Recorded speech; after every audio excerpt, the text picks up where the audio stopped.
Yo! What is going on YouTube? Welcome back to another video. If obviously you are new to the channel, then welcome. My name is Kieran Scott, and here on this YouTube channel, I do adult P for a living.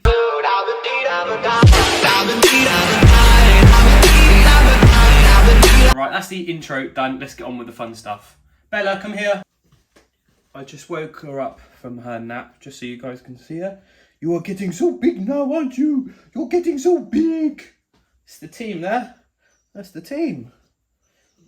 Oh yes, you love the tummy rubs. Might as well turn this into a dog channel, if I'm being brutally honest, mightn't I? Go on then. If you have enjoyed seeing Bella, very much part of the family now. She's absolutely lovely. She has kind of bit me a little bit today, but that's to be expected. It's a puppy, so it's all good. Right, just running around this morning because I'm going to go to the gym in a minute, because I used to train at 8 o'clock in the morning, and I've just found with work, productivity, it's just not me. 8 a.m, it's just not me. And there's no point being someone that you're not. So I'm trying to find that kind of balance, that point that I actually enjoy. So I'm going back to 10 o'clock, 10:30. He says he's going back to 10:30, but I'm now vlogging this, and it is 10:43, so that's a lie. Training itself is going to be completely different. I'm going to do something that I enjoy and I speak about on the channel. So today, obviously, I'm following a new program, something that I've kind of made together, and just to basically go in there and just to make sure that training's fun and enjoyable and something that I'm going to do. But before I do that, I need to get a pre-workout because it is essential that everyone must go to the gym, must take a pre-workout, because it's fashionable. It's really not, but it's something that I kind of enjoy.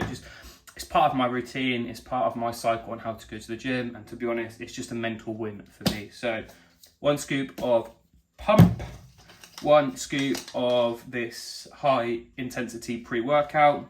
It's Underground Labs, and then I'm going to take their Focus. So I'm going to mix that all together, stir it in a pot and down it. To be honest, it doesn't taste too bad, to be honest. There's some proper rank pre-workouts out there, but that's what I'm going to do.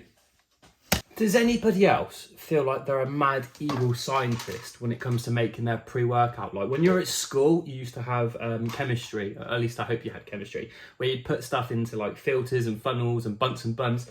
Honestly, I feel like, what's that TV show? Breaking Bad, where they're making, is it meth? I've never watched it, but obviously I know they do stuff on there. So I feel like an evil scientist when I get that, and it's quite enjoyable.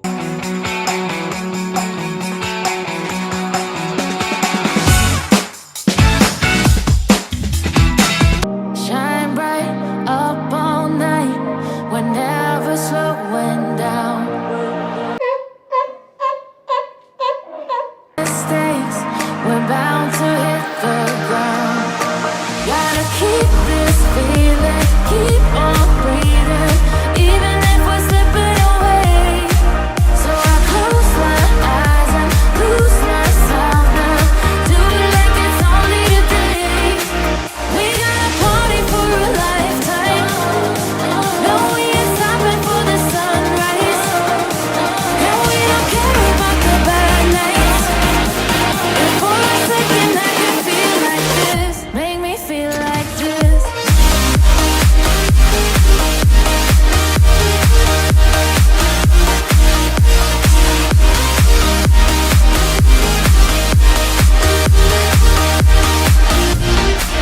We got a party for a lifetime. No, we ain't stopping for the sunrise. No, we don't care about the bad nights. But for a second I can feel like this. Make me feel like this. Yo, what's going on, people? I'm going to hit you with a voiceover. I was going to do a little video in the bottom left-hand corner of me talking through this workout, but I just thought I'd just crack on with a voiceover because I really thoroughly enjoy them. So let's talk about training. So at the moment, I am doing a stiff leg deadlift. I've got resistance band on there because this year I really want to focus on bringing up my deadlift. It's something that I'm very weak at. So what I'm trying to do is use a resistance band. That is then going to make sure that I properly engage my lats, because the band's going to try and pull the bar away from me. I'm going to have to properly engage my lats and focus on keeping that bar nice and close. Little tip, if you do struggle with deadlifts, obviously we're not trying to train grip at the moment, so I'd recommend just grab yourself some wrist wraps, and then that way you can hold of the weight, and that way you don't have to worry about your grip strength going, and that way you can really focus on your technique. Moving over to this exercise. Now this is my variation of a belt squat. A belt squat is a machine. It's very kind of rare that you will see it unless you go to like a proper kind of like private gym. You won't really see these in any commercial gyms. And I was up late at night and I was thinking, right, I want to have a go at belt squats, because the reason why is I'm sick and tired of doing squats, and the problem is they compress your spine, and squats aren't for everyone. Let me get it wrong. It is a fundamental movement. Everyone should do them, but they don't always agree with people. So this is my alternative. So the weight is loaded on my hips, and when I stand up, I'm just using my leg drive to get back up. And honestly, when I say this, guys, my legs are still fried, and I did this on Monday. So this is a great exercise for obviously building up strength in your legs. And again, it's just a nice variation. So I'll be swapping out the normal squats and doing this, and I will report to you guys in the next kind of weeks and couple of months on how I feel, but I'm really enjoying them. Now, obviously, with training, my goal at the moment is to become a lot more fitter, a little bit more faster, take off some weight and be a little bit more athletic. So this is going to be a benchmark workout. This is something that I'm going to find how I get on quite now, and then I will retest it in the next kind of couple of months and weeks, and hopefully I'll be able to get a better score on the door. So the workout is a 20-minute AMRAP. You need to do 20 cows on the air bike. You need to do 10 sumo high pulls, so it's a sumo deadlift into a high pull, and then into 10 burpees over the bar. The most trickiest thing about this was the sumo high pulls. Like, I thought the bike would be a struggle, and the bike wasn't too bad. It was the sumo high pulls. The burpees were fine. But yeah, absolutely fried me. That's what killed me, and enjoy the rest of the video. Guys, guess what? It's now the following day. Yesterday, that workout knocked me for 6. Absolutely ruined me. I actually forgot how intense CrossFit workouts were, and like any kind of like stuff like that. I haven't done it for such a long time. I jumped in there, did that workout. I managed to get the 5 rounds in which I thought I was able to do, and I did it quite comfortably. I mean, by no means necessary was that workout easy at all. But again, I knew that I was confident at least to get 5 or 6 rounds. But after that workout, I just did nothing for the rest of the day. It absolutely ended me. I think it's just a fact though, obviously I didn't get enough food, and I think this is what the issue is at the moment. Is I'm training my training style, well, I'm trying to change my training to a time that's going to work best for me, because if I train first thing in the morning, it's over and done with, but it then affects my work. And if I train late at night, then obviously I'm then running around trying to get ready to go to bed and then start the next day. If I train in the middle of the day, it means that I'll have a good first half of the day to do all my work. But if I've got any editing, I've got no concentration, no focus. I think what the plan is to try and put my sessions back towards the kind of evening time. Trial and error the 4 o'clock. Because my theory behind that is, look, I can wake up, I can start work, I can work from 7 to 4, do all my work. Then I can obviously make sure I get enough food in the body, because the reason why that workout killed me so much isn't the fact that I'm unfit or that it was challenging. And it was challenging. It's the fact though I literally had 2 square bars and a packet of fruit, and that was it. And that's not sufficient enough when you're doing that kind of work, that kind of intensity, pushing that hard. And I think that's what was ultimately what ripped me off yesterday, is I didn't consume enough calories, and I'm paying the price for it. So going forward, I think I'm going to start training at 4 o'clock. Just got to make sure that obviously if I do take any pre-workouts, that they're kind of like the non-stim kind of pre-workouts, just so obviously I've got the focus, because it is going to affect my sleep. If you consume caffeine later in the afternoon and evening, it's going to have an effect on your sleep. And if you can take anything away from this video, is prioritize your sleep. Really invest in your sleep. Make sure you go to bed at the same time, you know, making sure that you've got all the work done and you're not stressed. So when obviously you have downtime, you can just switch off, because there's nothing worse than playing on your phone and trying to go to bed. It ain't gonna work. Some people it might work for, but for me, I need a good period of 90 minutes to an hour, just where I'm doing absolutely nothing, so I can allow my body to kind of calm down before I go to sleep. And like I said, the biggest thing I want you guys to take away is prioritize your sleep. If you want to pack on muscle, you need to sleep and recover. You do your most amount of recovery when you're sleeping. And it's the same, obviously, with weight loss, you know. You need to make sure your body is rested so it can perform at the optimal. So, that's off my chest. Being real with you guys and transparent, I did nothing yesterday. And today is a new day. So, guess what? We just forget about yesterday, can't change it. Now we move forward. So I'm going to show you guys what I'm going to have for my breakfast. Breakfast is really simple. I don't really do much. My breakfast is pretty much staple all the time. So we're going to have 3 slices of this sourdough toast.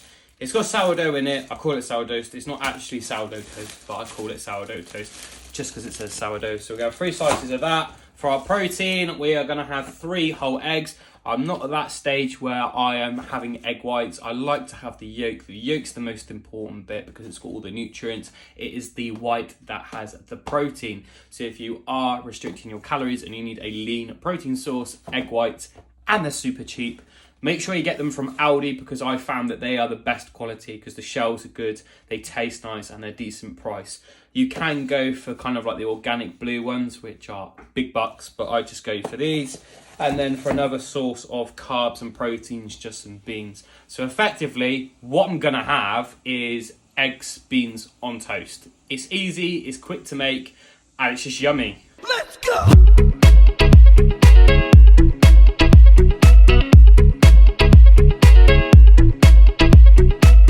What are the chances of getting a double yolker in your egg? So for those that don't know what a double yolker is, obviously you just get 2 yolks in an egg. I've never seen one. I've never had one until I got this packet. This packet has had 3 of them. I knew this one was going to be a double yolker just because of the size of the egg, but previously I've never had one, and it must be a good sign of good luck or something like that. But to get 3 in one packet, never seen or heard that. It doesn't look the nicest thing, but it's got everything you need on a plate: fats, protein, carbs. So that is my breakfast. I like to put the eggs on the top just because obviously I like to have a runny egg, and I'm just going to devour that, and then I'll catch you guys in a bit, I suppose. Me and Bella are currently on an adventure. My mum wants to see her, so I'm just dropping her off to see her so I can have an afternoon off. So we've just literally got to where my mum is, and she's going to take her for the afternoon. And you're going to be a good girl, aren't you? So me and Krista got Bella this little bandana, so it goes on her collar, and it says B for Bella, so she's wearing that. So she's like a little superhero, but she's rather sleepy. A few moments later. 1 eternity later. Bella is now with my mum, so that means that we've got a couple of hours free. So I'm just going to head home now and then crack on with a little bit more work. And I think I'm going to do some mobility as soon as I get home because I'm feeling tired and broken from yesterday's workout. Absolute disaster. Your boy forgot to hit the play button whilst he's doing his mobility, so unfortunately there won't be any mobility shots. But I'll be interested to know, put in the comment section below if you want me to do kind of more stretching, more mobility on this channel, because I think it's massively beneficial. 1, obviously, if you have a seated job like I do, and also 2, if you regularly train, you're going to pick up injuries and you become a lot stiffer. So mobility is definitely something that I'd recommend, especially if you're doing heavy strength training. But I'm going to leave the video there. As always, guys, if you have enjoyed the video, don't forget to give it a thumbs up. That lets me know and also helps the YouTube algorithm get the video out to more people. So that would be very much appreciated. And if you're not already, please consider subscribing to the team. That way you can see more fitness and vlog style content that I put out. And we are so close to hitting that 100. I think I'm on 86 at the moment. So it's just mind blowing that actually 86 of you guys turn up and watch the video. So thank you, a massive pat on the back from that one. As always, guys, keep it real and I'll catch you in the next one.